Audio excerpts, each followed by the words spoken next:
InsyaAllah kita sambung semula ya. Assalamualaikum warahmatullahi wabarakatuh. A'udzubillahi minasyaitanirrajim. Bismillahirrahmanirrahim. Alhamdulillahi rabbil alamin wal 'aqibatu lil muttaqin wala 'udwana illa 'alal zalimin. Wassalatu wassalamu ala asyrafil anbiya'i wal mursalin sayyidina wa maulana Muhammadin wa ala alihi wa sahbihi ajma'in. Rabbi syrah li sadri wa yassir li amri wahlul 'uqdatam min lisani yafqahu qawli. Subhanaka la ilma lana illa ma 'allamtana innaka antal alimul hakim. La hawla wa la quwwata illa billahil aliyyil azim. Qala al-musannif rahimahullahu ta'ala wa nafa'ana wa bil muslimin wa bi barakati ulumihi fid darain ya rabbal alamin. Tuan-tuan, puan-puan yang dimuliakan, alhamdulillah sekali lagi kita bersyukur kehadirat Allah Subhanahu wa taala kerana kita dapat menyertai kuliah Tafaqquh Fiddin ataupun kelas Tafaqquh Fiddin Yayasan Faham siri yang kedua ataupun slot yang kedua pada pagi ini, iaitu slot pengajian fiqh. Kita membaca kitab Fiqh Manhaji. Saya doakan kepada tuan-tuan, puan-puan, saudara-saudari, moga-moga dibukakan pintu hati kita oleh Allah Subhanahu wa taala dan juga diucapkan syabas dan juga tahniah kerana tuan-tuan, puan-puan, saudara-saudari tidak jemu-jemu untuk mendampingkan diri dengan kelas-kelas pengajian.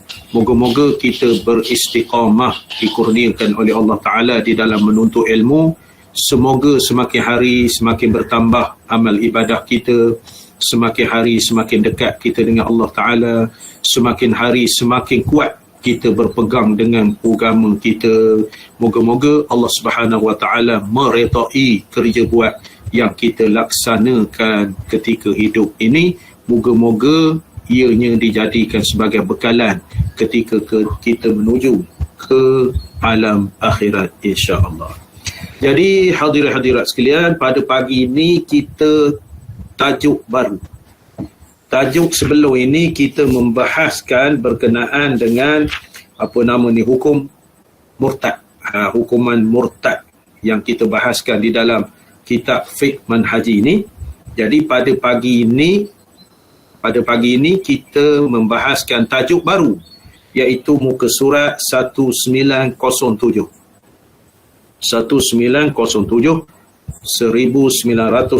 muka suratnya, berkenaan dengan hukuman meninggalkan sembahyang, ataupun dalam kitab disebut dalam kitab Arab tarikus salah, meninggalkan sembahyang. Jadi kita nampak ataupun kita lihat bahawasanya sembahyang kita ni ataupun keparduan sembahyang ni bukan main-main lah. Bukan main-main. Diperintahkan kepada penguasa-penguasa ataupun kepada kerajaan untuk melihat rakyatnya supaya mendirikan sembahyang. Supaya mendirikan sembahyang. Jadinya di masjid, di surau ataupun di kuliah-kuliah tidak disebutkan berkenaan dengan hukum hudud ataupun hukum had bagi orang yang meninggalkan sembahyang. Jadi kalau kita toleh, kita pandang di persekitaran kita ataupun jiran tetangga kita, masyarakat kita, agak-agaknya betapa ramai yang tak sembahyang. Artinya sembahyang 5 waktu. Berapa ramai? Mungkin tak sembahyang 5 waktu itu di dalam rumah kita. Mungkin tak sembahyang 5 waktu tu jiran tetangga kita, rakan taulan kita.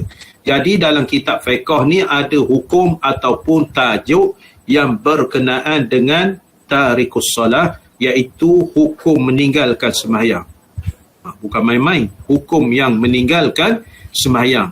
Jadi tuan-tuan, rasa saya tidak pernah kita dengar bab ini di dalam orang yang mengajar di surau, di masjid.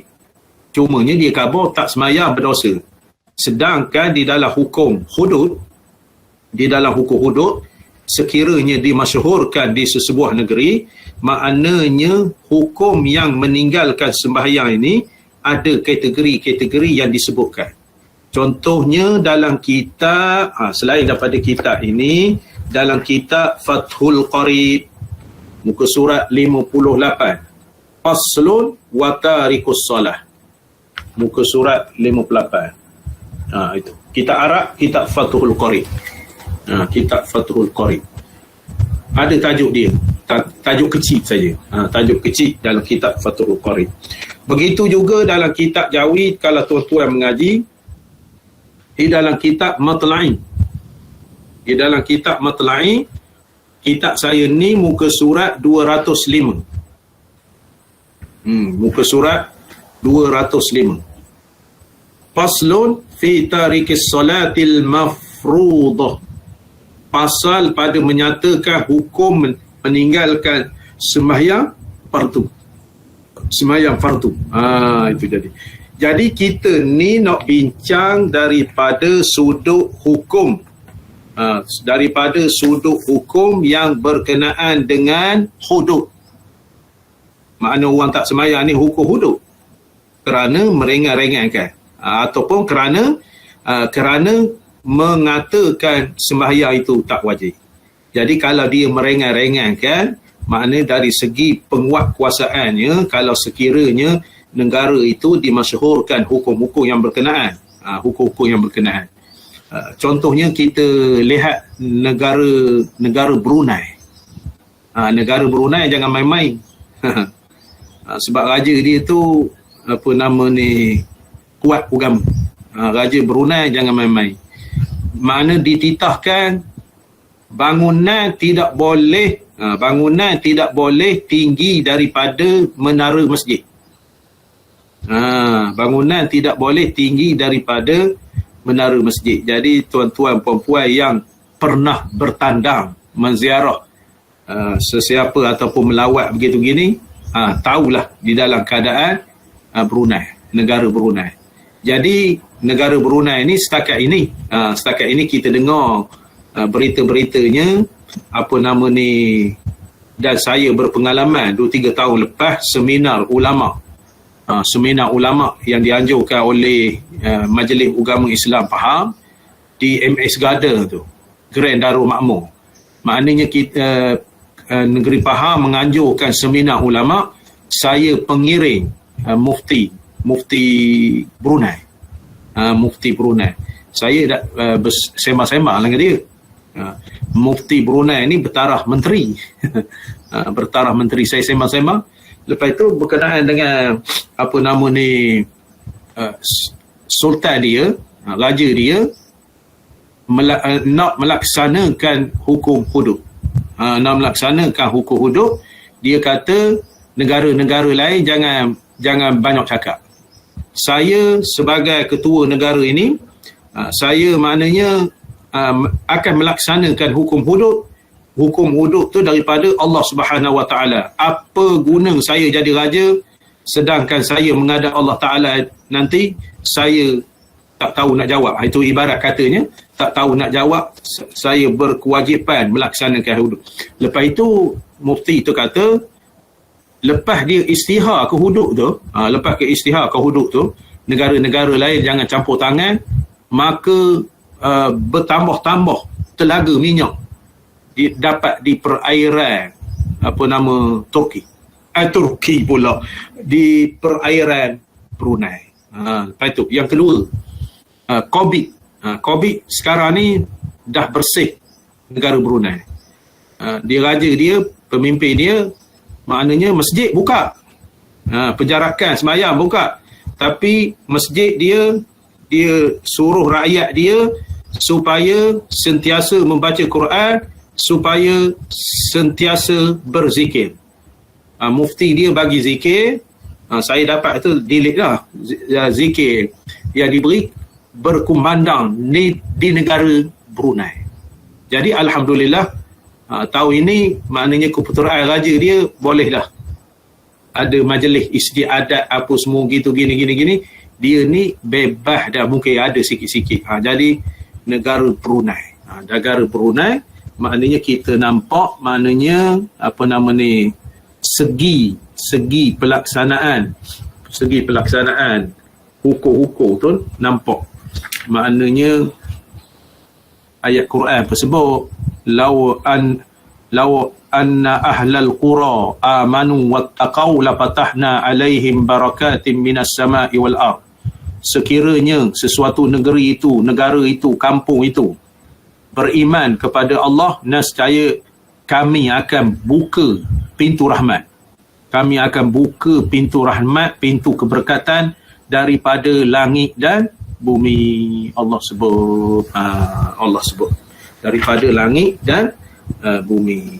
Jadi kita mengambil pengajaran makna negara-negara yang bagus, negara-negara yang taat, negara-negara yang bagus, yang taat, Allah Subhanahu Wa Taala membukakan kerahmatannya. InsyaAllah negara kita ni pun begitu juga. Kita minta Allah Ta'ala angkatkan bala, angkatkan wabak, penyakit.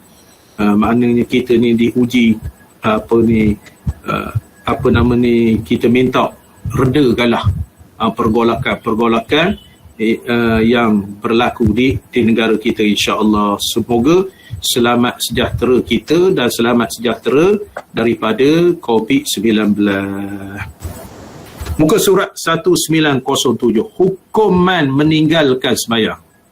Saya sebutkan tadi, kalau kita nak tengok kitab Fathul Qarib, nak tengok kitab Matla'il Badrin, nak tengok kitab Iqna', nak tengok kitab Fathul Wahab, begitu juga kitab-kitab besar disebutkan berkenaan dengan tarikus solah ini. Manakala di dalam kitab-kitab kecil ni tak berjumpa. Jadi alhamdulillah kita mengaji Tafaqquh Fiddin setiap hari Sabtu ni, kita mengaji fiqh manhaji. Kita mengaji fiqh manhaji. Untuk makluman dan juga tuan-tuan tahu dah, kitab fiqh manhaji ni asalnya bahasa Arab. 3 jilid. 3 jilid. Rasa saya pernah tunjuk dah. Kitab asal dah. Ada pernah tengok? Kitab asal? Tak pernah. Dia ni 8 jilid hak buku Rumi ni. Asalnya 3. Tak pernah tengok lagi? Bahasa Arab. Nanti saya ambil sekejap. Pernah lagi. Tak pernah tengok pun.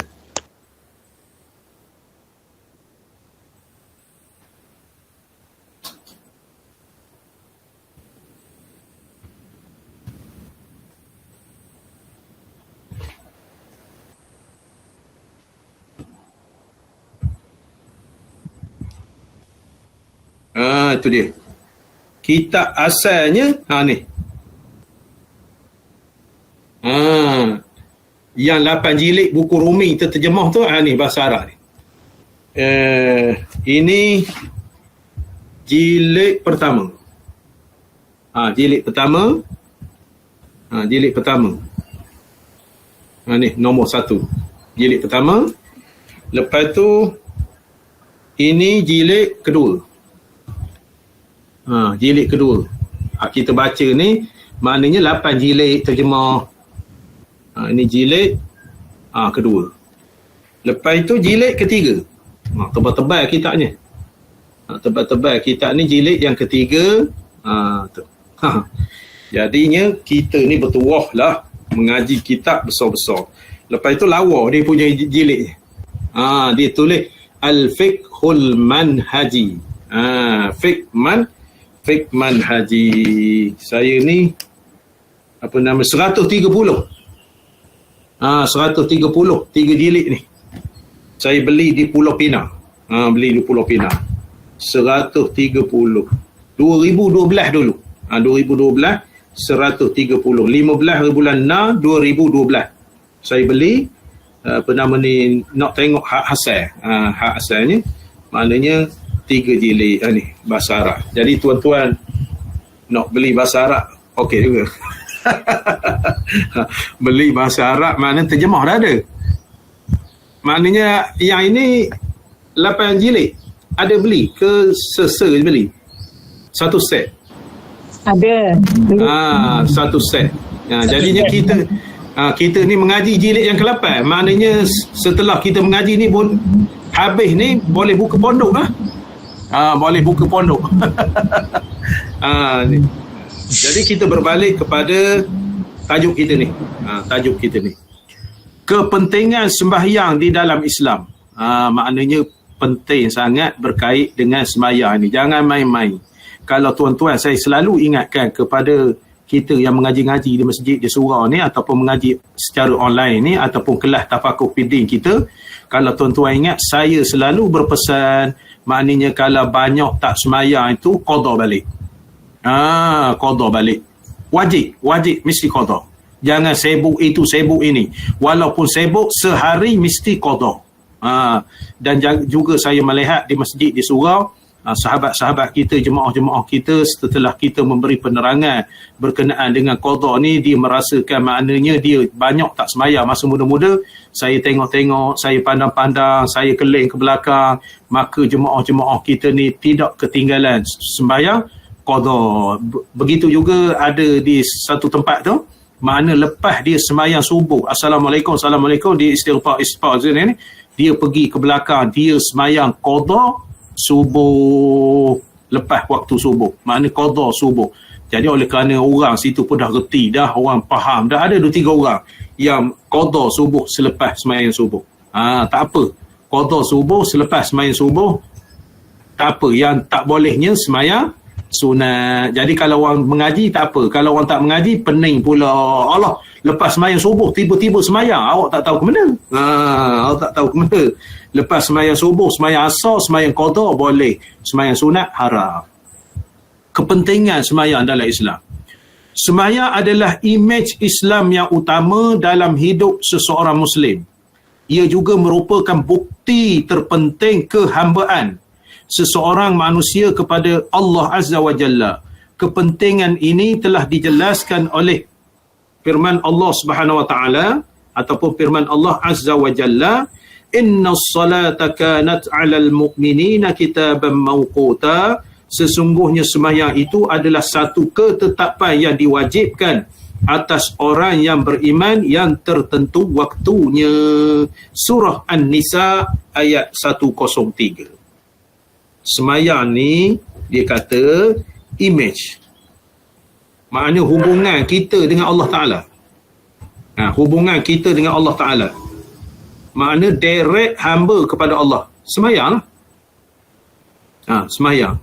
Jadi di dalam ayat yang lain pula, seperti ayat di bawah tu, ayat di bawah, lepas tu ada ayat-ayat yang lain, innas salata tanha 'anil fahsya'i wal munkar. Sembahyang tu boleh mencegah. Sembahyang yang macam mana? Sembahyang yang berkualiti. Sembahyang yang berkualiti. Sembahyang ngungah tak boleh. Sembahyang berkualiti.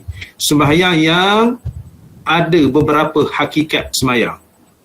Ada beberapa hakikat sembahyang. Apa nama ni? Di dalam kitab Kifayatul Ghula. Di dalam kitab Kifayatul Ghula.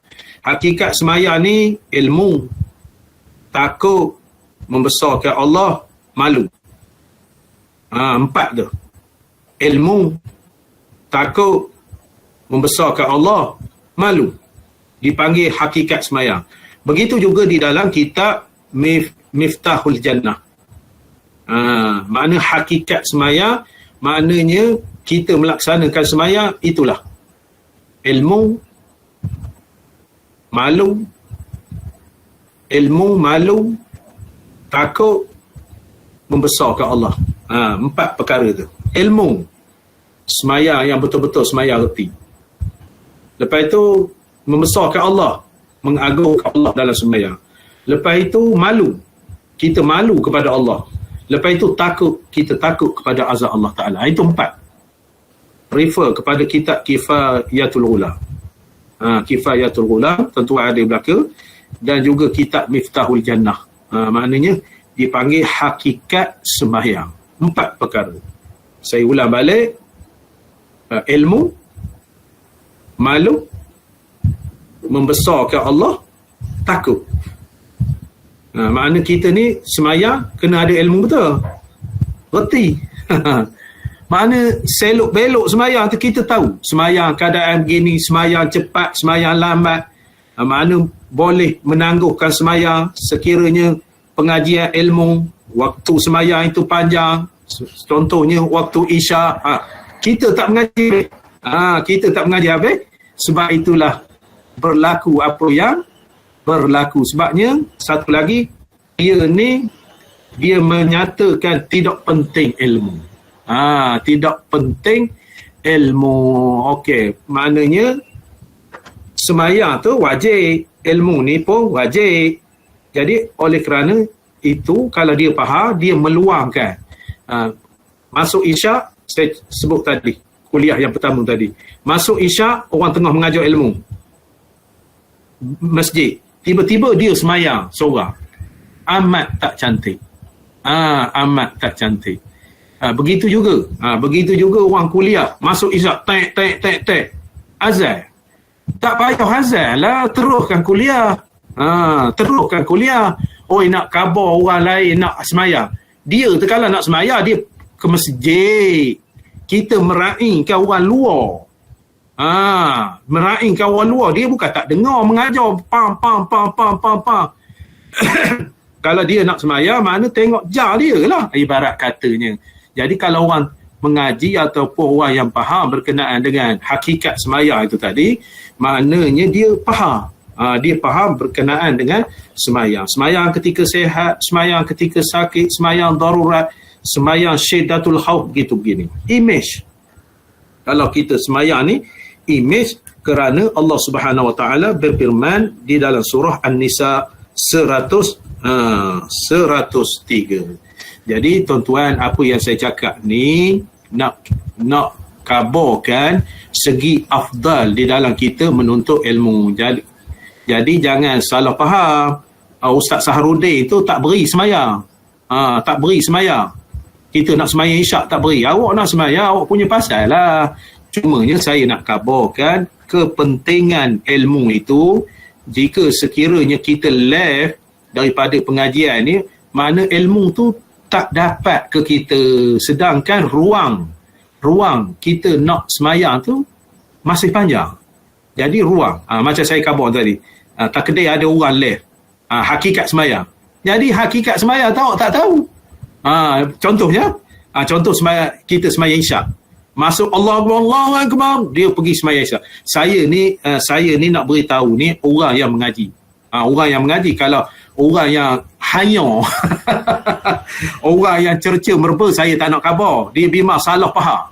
Ustaz tu pentingkan kuliah dia daripada sembahyang. Saya beritahu ni status tuan-tuan yang mengaji.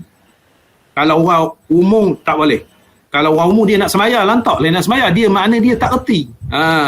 Maka contoh lagi, maknanya kalau orang umum, orang yang tak mengaji, dia datang sembahyang ke masjid, dia sembahyang tahiyatul masjid, sedangkan orang mengajar. Kita nampak sangat dia tu jahil wa tuke. Jahil wa tuke. Kita malah kabarnya.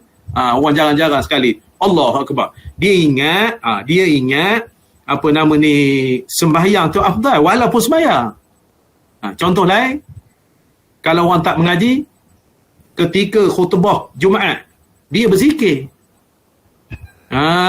Berzikir tasbih, nampak ke mana kalau cakap kasarnya, nampak ke TOLOL. Berzikir tu bukan molek. Ketika khatib menyampaikan khutbah, berzikir tu haram. Dia ada tempat-tempat dia. Takkan pula haram. Haram tu ketika khatib khutbah. Manakala bukan masa khatib khutbah, sunat berzikir tu. Dia ada tempat-tempat atau kategori-kategori. Itu saya khabar tu. Maka kalau kita sembahyang isyak, contoh, contohnya, saya bercerita hakikat sembahyang. Hakikat sembahyang dalam kitab Miftahul Jannah ataupun di dalam kitab Kifayatul Ghulam. Maka dia sembahyang isyak. Maka dia tak dapat. Cuba tanya. Awak tadi, Ustaz Saharudin tu bercerita ke kisah hakikat sembahyang. Mana hakikat sembahyang tu? Lah, hakikat sembahyang tu Allahu Akbar tu lah. Nampak dia tak tahu. Makna merugikan. Itu nak kabarkan. Jadi, saya mohon tuan-tuan jangan salah faham. Jangan salah faham. Nak berceritakan peri penting ilmu itu.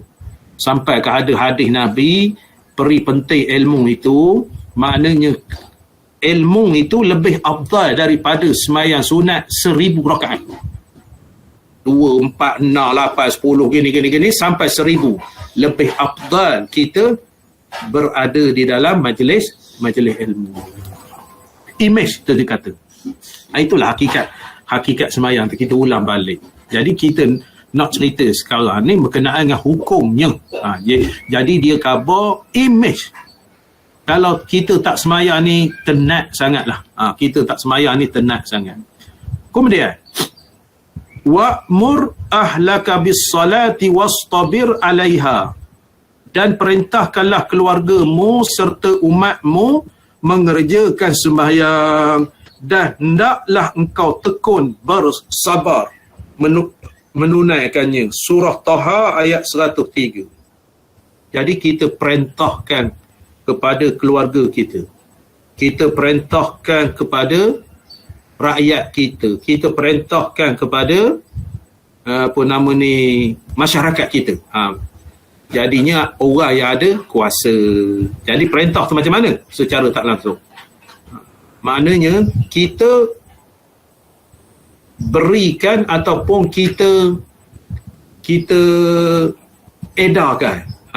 Kita edarkan, kita buat banner kepentingan sembahyang 5 waktu, buat pamphlet, kita memberitahu kelebihan. Lepas tu kita menyajikan jemaah kita tentang kelebihan ilmu, belajar ilmu dan sebagainya. Itulah makna kita memerintah. Utama sekali kita memerintahkan dalam keluarga kita. Isteri kita, suami kita, anak-anak kita. Jangan kita culah dalam sembahyang. Kita ni akan dilaknat oleh Allah Subhanahu Wa Taala. Akan dilaknat. Jadi kita berusaha supaya dalam rumah tangga kita ni 5 waktu ni tak ada yang culah. Tak ada yang culah. Apatah lagi kepada kita yang berkenaan dengan perkara-perkara pemerintah. Kita adakan bulan semaya contohnya. Bulan Rejab, bulan semaya. Jadi maknanya kita promote tentang semaya. Walaupun orang tahu dah semaya tu, tapi kita hebahkan masyarakat kita bulan sembahyang peringkat daerah pekan. Bulan sembahyang. Jadi kita adakan kerusuh, tapi oleh kerana COVID-19 ni kita terhad. Adakan kerusuh seminar berkenaan dengan sembahyang ni di masjid kita, di surau kita, apa begitu begini. Jadi aktiviti itu terserah kepada tempat semasa. Tempat kita. Mana kalau aktif, mana kita mengwawarkan bulan semayang, contohnya bulan semayang tasbih, bulan macam-macam lah kita boleh buat, macam-macam. Jadi nak ceritakan dalam kitab ni hukum kepada pemerintah sewajarnya mengambil tindakan. Apabila seorang Muslim meninggalkan sembahyang, ini bermakna dia telah melangkah jauh ke arah kekufuran. Jangan main-main. Melangkah jauh ke arah kekufuran. Itu nak sebutkan. Jadi saya katakan tadi orang tak sebut ni berkenaan dengan ni. Orang tak sebut. Jarang sekali seseorang yang sering meninggalkan sembahyang sedang hatinya berpegang dengan akidah Islam. Rasulullah sallallahu alaihi wasallam bersabda, "Inna bainar rajuli wa bainas syirki wal kufri tarkas salah."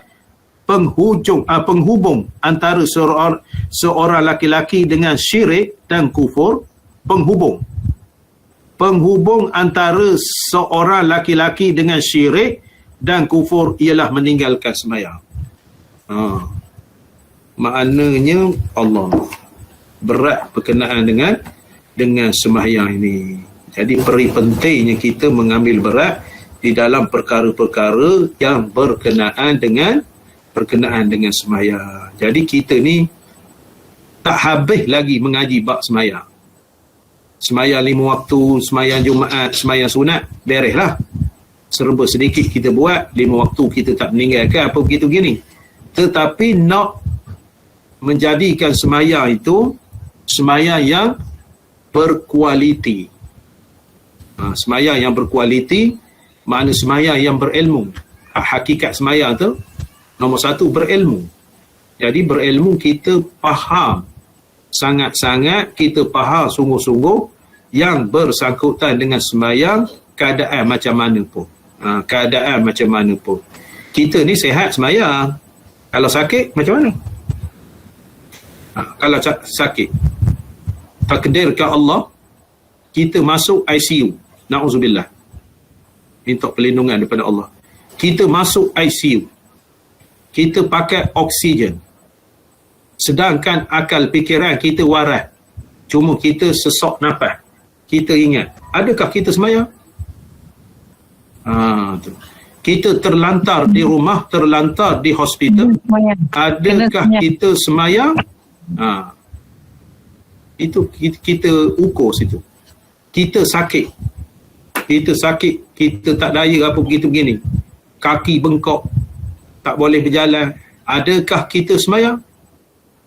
Jadi nak kabarkan sembahyang ini, kalau sekiranya kita melaksanakan dia dengan ilmu semasa kita sihat, insya-Allah Allah beri kekuatan ketika kita sakit.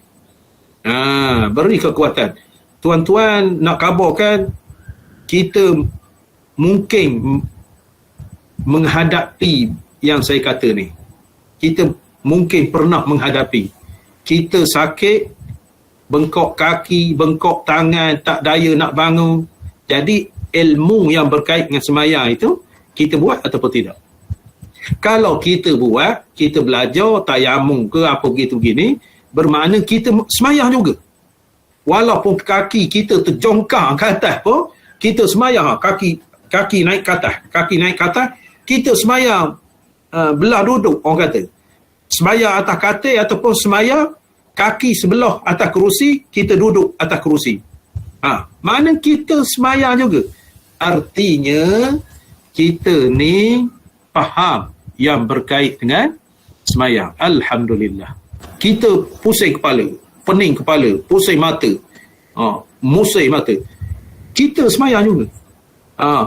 Berpapah pergi ke bilik air, mengambil air sembahyang, lepas itu kita sembahyang duduk. Sembahyang duduk pula, bertopang pula. Kita bertopang, sembahyang duduk, lepas itu berteleku tangan gitu. Takbir semacam itu dikirakan baik dan kita memahami berkait dengan solat itu. Berkait dengan solat itu. Jadi kita masjid, surau apa begitu begini, mesti tak dapat tidak, mesti difokuskan juga berkenaan dengan fiqhus solah. Fiqh berkenaan dengan sembahyang. Ulang-ulang pun tak apa. Jangan jemu. Ulang-ulang pun tak apa. Jika kita nak sembahyang itu berilmu, berdasarkan hakikat tu berilmu.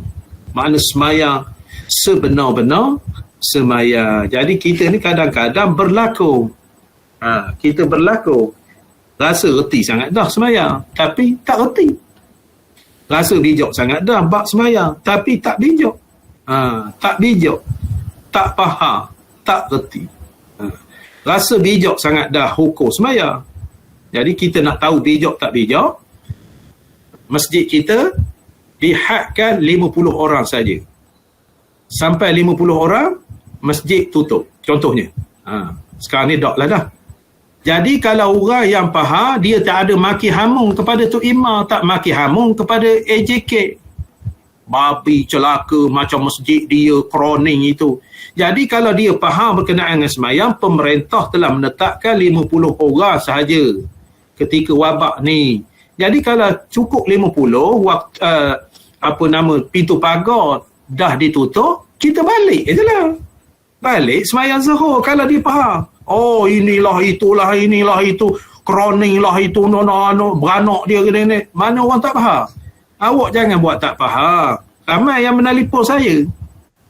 Ada 7-8 orang. Sahabat-sahabat kita juga. mengabarkan masjid dia begini.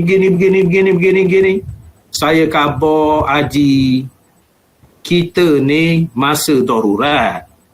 Masa tak darurat dulu, semayang keluar pagar atas jalan, tak apa saya khabar. Jadi bila waktu darurat, pemerintah kita memerintahkan semayang 50 orang sahaja, maka Jumaat tu tak wajib. Senyap dia. Nampaknya awak semayang lentar pukar tak erti. Contohnya, kita musim banjir.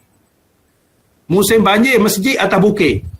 Rumah kita banjir ataupun rumah kita atas bukit tak kena banjir. Nak semayang juga. Nak semayang juga. Masa banjir tahun 2000 bila? 2014 dah ada banjir. Kampung Tempoyang, kampung Siti Nurhaliza. Dia ni banjir nak pergi ke masjid atas bukit. Nak pergi ke masjid, dia kenal saya, telefon. Ustaz, macam mana nak pergi Jumaat gini-gini? Saya khabar, saya cakap biasalah gini. Awak nak mampu ke pergi masjid? Saya kata awak nak mampu mengaruh ke masjid. Apa nama ni, banjir. Itu macam mana kalau semayang Jumaat? Boleh tak semayang Jumaat di rumah kita? Lah saya kata, nak semayang Jumaat di rumah awak, siapa nak menjadi imam, siapa nak menjadi tok katik, siapa nak menjadi tok bilal.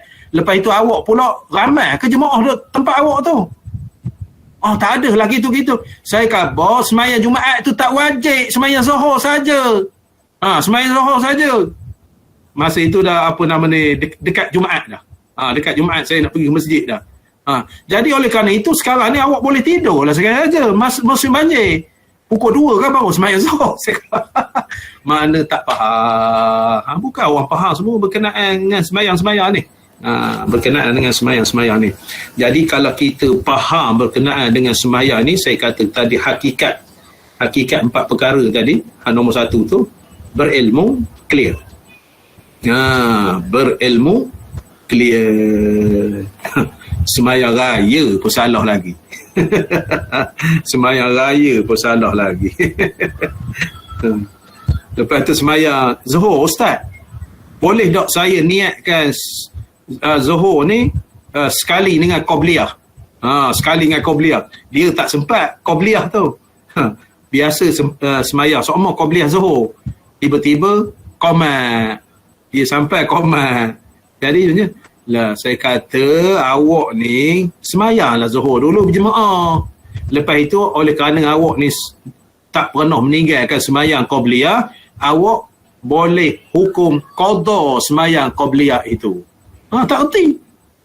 Maknanya nak campur ke Zuhur. Sahaja aku semayang fardu Zuhur 4 rakaat mengikut imam beserta semayang sunat Qobliyah Zuhur. Ada ke apa ni? Itu beramal tanpa ilmu. Sembahyang akan menjadi penghubung antara dia dengan Allah yang akan dapat dilihat kesannya selepas kematiannya nanti. Rasulullah sallallahu alaihi wasallam sabda, sembahyang 5 waktu umpama sungai yang jernih mengalir di hadapan rumah salah seorang di antara kamu. Dia mandi di dalamnya setiap hari sebanyak 5 kali. Adakah kamu rasa masih ada kekotoran yang tinggal padanya? Sahabat menjawab, tidak. Rasulullah sallallahu alaihi wasallam sabda, sembahyang 5 waktu itu, sembahyang 5 waktu akan menghilangkan dosa sebagaimana air menghilangkan kekotoran. Hadis riwayat Bukhari. Hadis ni di dalam kitab Mishkatul Masabih ada juga. Di dalam kitab Mishkatul Masabih, di dalam Sahih Bukhari, hadis nombor 505. Di dalam kitab Jawi kita mengaji. Di dalam kitab Jawi, di manakah kedapatan hadis ini terjemah? Siapa ingat? Di dalam kitab Jawi. Siapa terbayang? Siapa terbayang? Kita mengaji ni.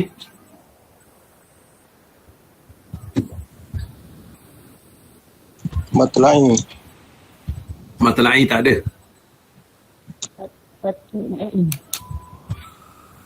Siapa ingat dalam kitab Jawi kita mengaji berkenaan dengan hadis ni tadi? Hadis ni tadi dalam Bukhari, Sahih Bukhari. Ya. Kitab apa? Sebut betul hadis ni berkenaan dengan hadis ni tadi. Jadi pengarang tu dia mapahu hadis saja dalam kitab apa. Yang tuan-tuan ingatlah. Kita mengajilah. Tak ingat? Dia ambil terjemah saja. Tak ingat? Dalam kitab Musalli. Siapa yang mengaji Musalli, dalam kitab Musalli tu Syekh Daud Patani dia sebut ke hadis ni, tapi dia tak sebut hadis ni. Jadi Mishkatul Masabih, di dalam hadis Mishkatul Masabih, lepas itu di dalam Sahih Bukhari hadis 505. Syekh Daud Patani menyebut ke hadis tentang ibarat orang yang sembahyang 5 waktu ni ibarat sungai dekat rumah dia. Dia mandi 5 kali sehari. Nabi tanya, adakah kekotoran lagi? Mandi bersih sungai, ibarat sungai. Adakah kekotoran lagi? Jawab sahabat, tidak. Begitulah Rasulullah bersabda, maknanya sembahyang 5 waktu ini akan menghilangkan dosa sebagaimana air menghilangkan kekotoran. Dalam kitab Musalli. Dalam kitab Musalli. Jemaah yang kita baca dulu di masjid Lamir hari Isnin dulu, berapa tahun dulu. Lepas tu di masjid, di surau ke masjid, Taman Perdana. Taman Perdana. Surau Taman Perdana. Taman Perdana ni jadi masjid dah ke? Kak Noh. Kebenaran. Kak Noh. Surau kebenaran. Surau kebenaran je. Surau kebenaran. Saya nampak dah. Tapi ada yang itu dia ada senarai itu tulis masjid dah Ustaz. Masjid Taman Perdana macam tu. Tan Sri yang sebab saya nampak WhatsApp tu dia panggil masjid Taman Perdana. Ya, masa mula-mula surat daripada Jaid tu yang senarai-senarai masjid tu kan. Dia tulis masjid Taman Perdana tu yang atas nombor 3. Dia tulis masjid. Masjid. Dia tulis masjid daripada Jaid lah surat tu. Masjid ni hukumnya lain. Tapi saya rasa macam rasa tak lagi rasa. Dia masjid ni mesti diisytiharkan oleh majlis agama. Raja mengisytiharkan. Saya bimbang main tulis masjid-masjid orang semayang tak itu masjid tak sah. Itulah saya pun ada juga rasa kerisauan tu. Maknanya kalau sekiranya dia ada kaitan tu. Kalau masjid dinaikkan taraf masjid, mana isytihar oleh majlis agama, minta maaf cakapnya perempuan yang uzur tak boleh masuk. Kalau surau sekarang ni boleh masuk. Yang kedua, dia semayang tahitu masjid, boleh semayang tahitu masjid. Kalau sekiranya tidak diisytiharkan lagi, tak sah semayang tahitu masjid tu. Itu kesan dia. Banyaklah yang kesan dia. Banyak kesan dia. Maknanya segi hukum. Okay. Itulah maknanya semayang itu. Semayang itu. Kemudian kita nak katakan bahawasanya mukadimah dia ni menyebut tentang peri pentingnya sembahyang. Kita ambil berat tentang sembahyang, diri kita, keluarga kita, masyarakat kita yang melaksanakan sembahyang, insya-Allah sesuatu tempat itu akan berbahagia. Akan berbahagia. Contoh kita tengok kalau sesuatu tempat itu imarah suraunya, masjidnya, dengan aktiviti-aktiviti sembahyang-sembahyang fardu, aktiviti-aktiviti masyarakat, aktiviti yang hak utamanya aktiviti-aktiviti keilmuan, maka masyarakat situ berbahagia masyarakat situ tak ada masalah, masyarakat situ aman dan damai. Jadi kalau masyarakat situ semayang saja, aktiviti ilmu tak ada begitu-begini, lentang pukar. Lentang pukar. Azal pun tak betul. Kerana minat semayang, tak minat ilmu. Bahaya juga. Minat semayang, tak minat ilmu.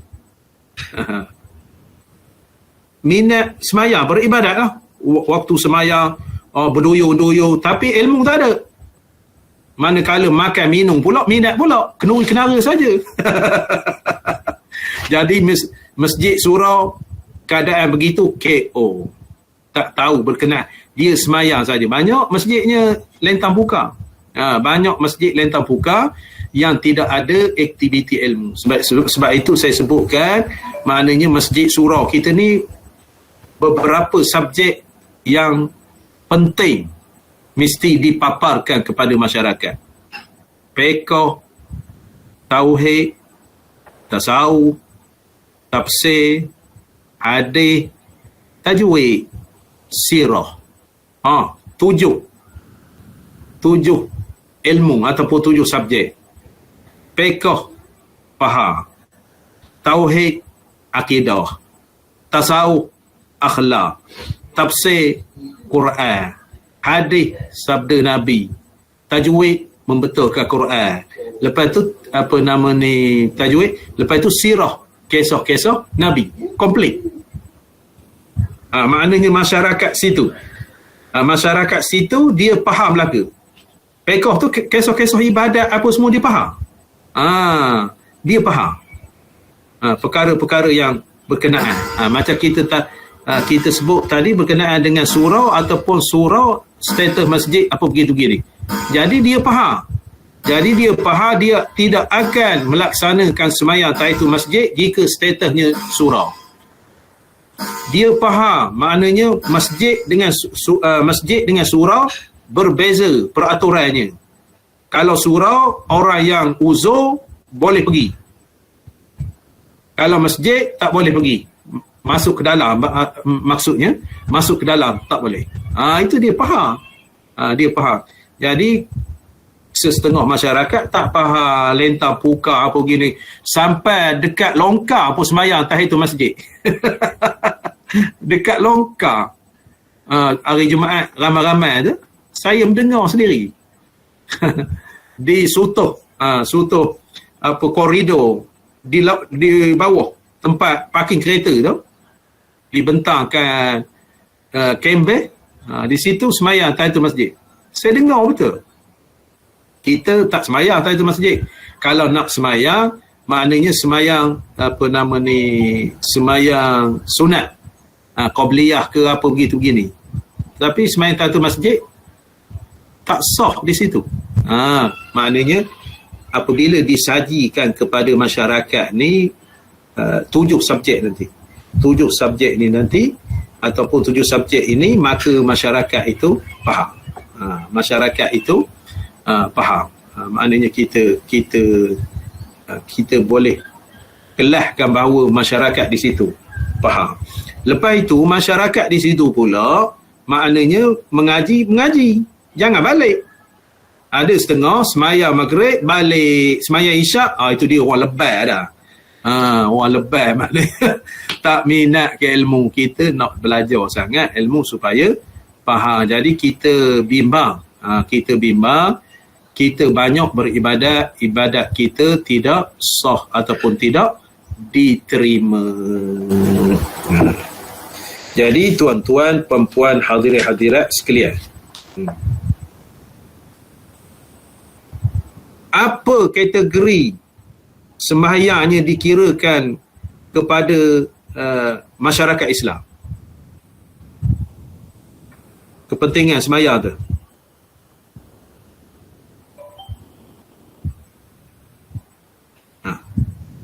Sembahyang tu kena dikira ke apa? Image dari Islam. Ya, image. Image. Maknanya kalau orang sembahyang tu, dia jadi baik. Apa dalilnya berkenaan dengan semaya ini dijelaskan oleh Allah Ta'ala? Dalam surah apa? Surah An-Nisa ayat 103. Tolong baca dan terjemahkan. Inna salata kanat 'alal mu'minina kitaban mawquta. Sesungguhnya sembahyang itu adalah satu ketetapan yang diwajibkan atas orang yang beriman yang tertentu waktunya. Ya. Dalil dia berkenaan dengan keutamaan sembahyang yang Allah tetapkan 5 waktu itu. Jadi kita jangan menyanggahi, jangan nak melawan. 5 waktu buat. Apakah dalil yang Allah Ta'ala suruh kita melaksanakan sembahyang, lepas itu bersabar dalam sembahyang? Ramai orang tak sembahyang. Apakah dalilnya?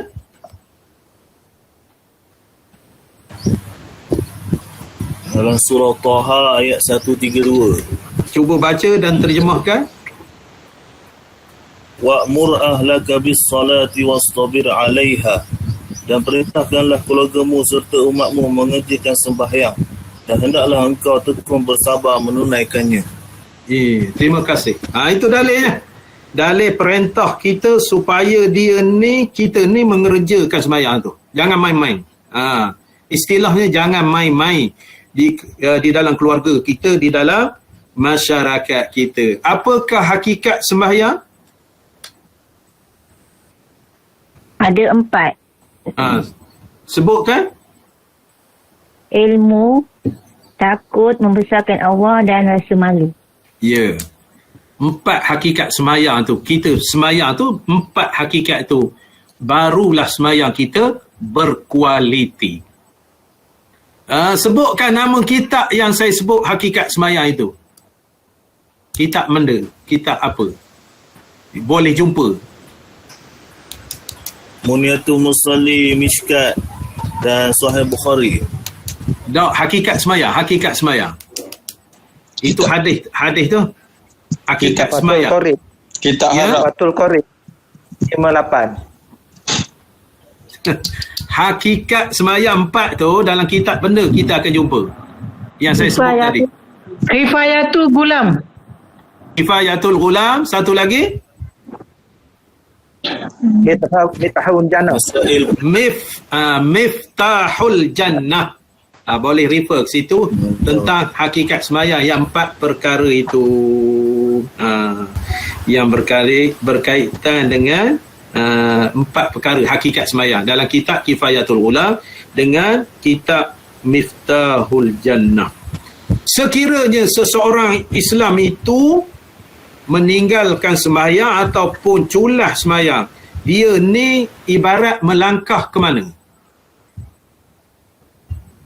Orang tak sembahyang, melangkah ke mana? Menuju ke mana? Ke arah kekufuran. Menuju ke arah kekufuran. Bahaya sangatlah yang disebutkan perkara-perkara. Apakah beza orang kafir dengan orang Islam berdasarkan hadis Nabi?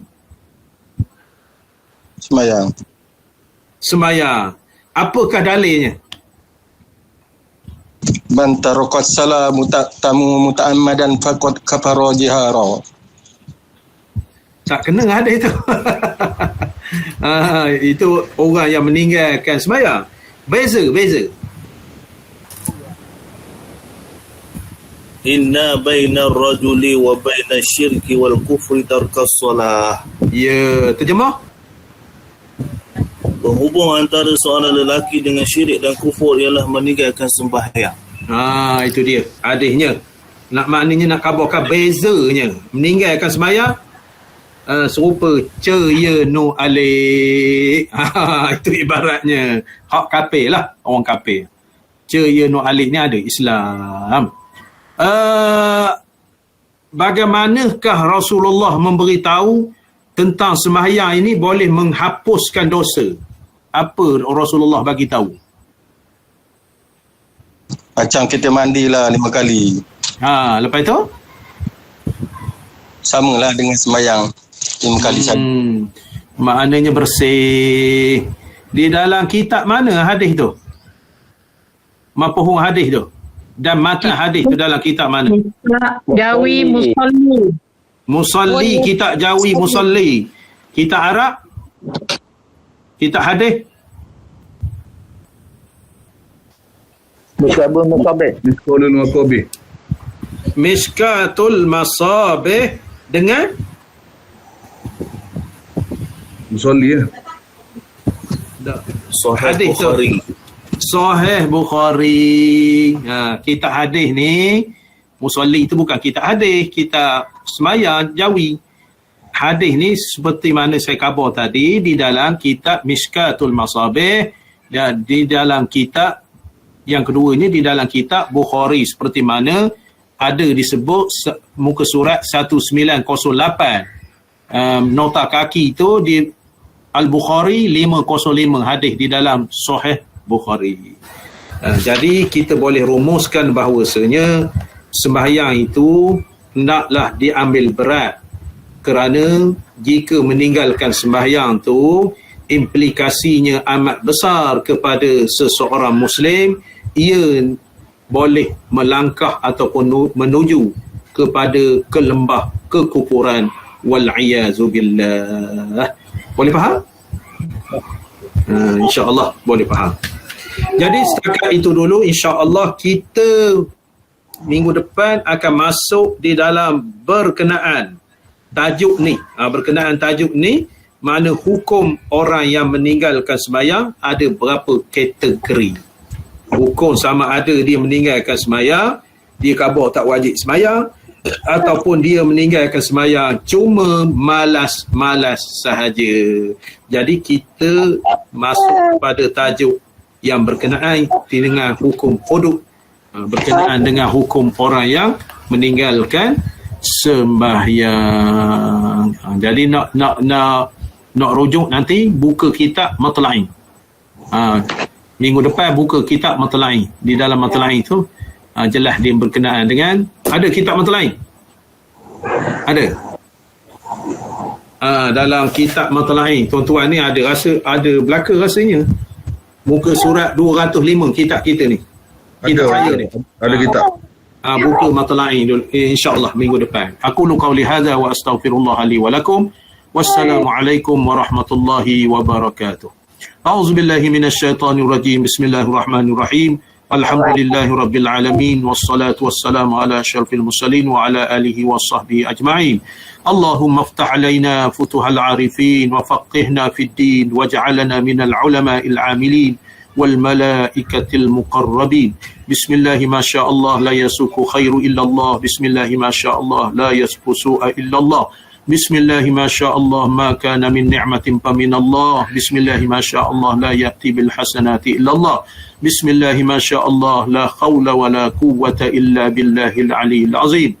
Rabbana atina fid dunya hasanah wa fil akhirati hasanatan wa qina adzaban nar. Wa sallallahu ala sayidina Muhammad wa ala alihi washabbihi wasallam. Walhamdulillahi rabbil alamin. Terima kasih semua. Sehingga kita berjumpa lagi minggu depan insya-Allah. Wallahu a'lam. Assalamualaikum. Sama-sama. Waalaikumsalam warahmatullahi.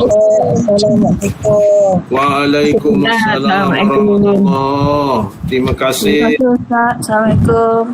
Waalaikumsalam warahmatullahi. Sama-sama. Toilet dulu. Ya.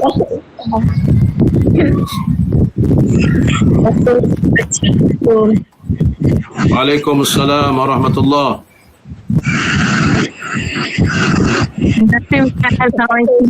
Sama-sama. Waalaikumsalam.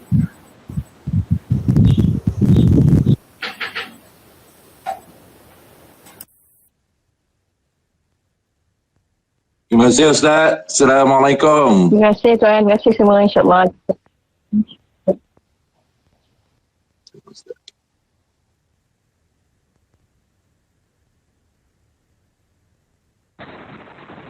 Assalamualaikum Ustaz. Terima kasih banyak-banyak. Waalaikumsalam. Sama-sama. Barakallah. Itulah Alhamdulillah.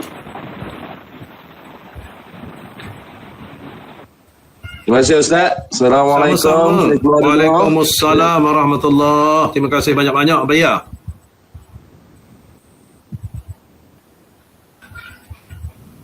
Assalamualaikum Ustaz. Terima kasih banyak Ustaz. Waalaikumsalam Haji, sama-sama.